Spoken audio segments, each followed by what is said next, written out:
Praise the Lord. दोस्तों, आज हम दो दृष्टांतों के बारे में बात करेंगे। मत्ती 8:1 से 13 के बीच में पहला दृष्टांत एक कोढ़ी का है जो यीशु मसीह के पास आता है और कहता है कि यीशु मसीह, यदि तू चाहे तो मुझे शुद्ध कर सकता है। और यीशु कहता है कि मैं चाहता हूं कि तू शुद्ध हो जाए। और दूसरा दृष्टांत एक सूबेदार का है जो यीशु मसीह पर विश्वास करता है। वो जानता है कि यीशु मसीह प्रभु है और वो कहता है कि अगर यीशु मसीह मेरे चेले को आकर, जिसको लकवा मार गया है, जो बहुत ही करहा रहा है दर्द से, अगर बोल भी देगा वहीं से जहां वो है, तो मेरा चेला ठीक हो जाएगा। तो इन दोनों दृष्टांतों में हम देखेंगे कि यीशु के बोलने पर यह दृष्टांत कितने अहमियत रखता है। यानी कि दोनों, कोढ़ी और ये सूबेदार, विश्वास करते हैं कि जो यीशु बोलेगा वो होगा, जो यीशु अपने मुंह से कह देगा वो हो जाएगा। Hallelujah, praise the Lord.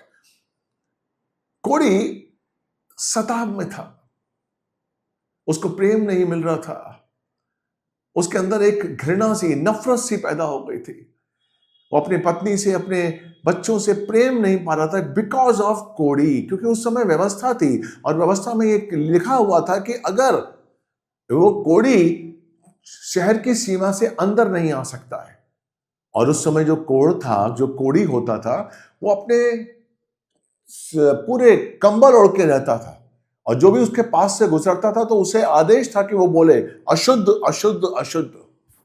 यानी कि उसे अशुद्धता, वो उसके अंदर अशुद्धता आ गई थी। इसलिए वो कहता है कि तू मुझे, यदि तू चाहे तो मुझे शुद्ध कर सकता है। और यीशु मसीह ने उसे शुद्ध किया।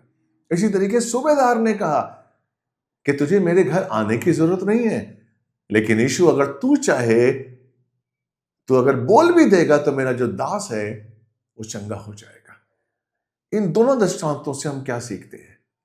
हम सीखते हैं कि जो यीशु के मुंह पर, जो उसकी वाणी है, जो उसका वचन है, उसमें शक्ति है।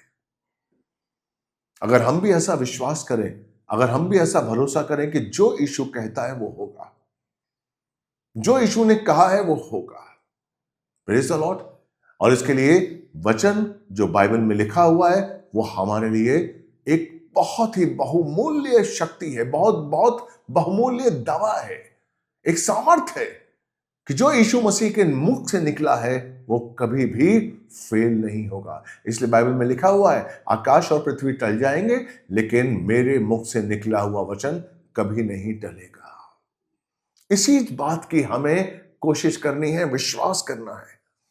प्रार्थना ये मत करिए कि हमारी चंगाई चली जाए, प्रार्थना करिए कि मेरे अंदर ऐसा विश्वास पैदा हो कि जो यीशु, मैं वचन सुन रहा हूं वो पूरा होगा, जो यीशु मसीह ने मेरे लिए कहा है वो पूरा होगा। इसलिए उस वचन को अपना बना लीजिए, यीशु की वाणी को अपना बना लीजिए और विश्वास करिए कि यीशु मसीह ने जो मेरे जीवन में कहा है वो पूरा होगा और मैं आशीष पाऊंगा, क्योंकि मैं धर्मी हूं, मैं आशीषित हूं। कभी भी नकारिए मत, कभी भी नेगेटिव मत बोलिए। मैं आशीषित हूं, मैं चंगा होऊंगा, मेरा परिवार आशीष पाएगा, मेरे बच्चे आशीष पाएंगे, मैं जीवन में सफल होऊंगा। क्यों? क्योंकि यीशु का वचन कहता है। Hallelujah, praise the Lord. प्रभु आपको बहुत बहुत बहुत आशीष दे। हर वचन से हमें कुछ ना कुछ सीखना चाहिए और इस वचन से हमने सीखा है कि जो यीशु का वचन है उस पर विश्वास करिए और उस वचन को अपना बना लीजिए। मैं विश्वास करता हूं आज का वचन अच्छा लगा या आपको। जिन्होंने सब्सक्राइब नहीं किया है वो प्लीज सब्सक्राइब करें और दूसरों को शेयर करिए। God bless you.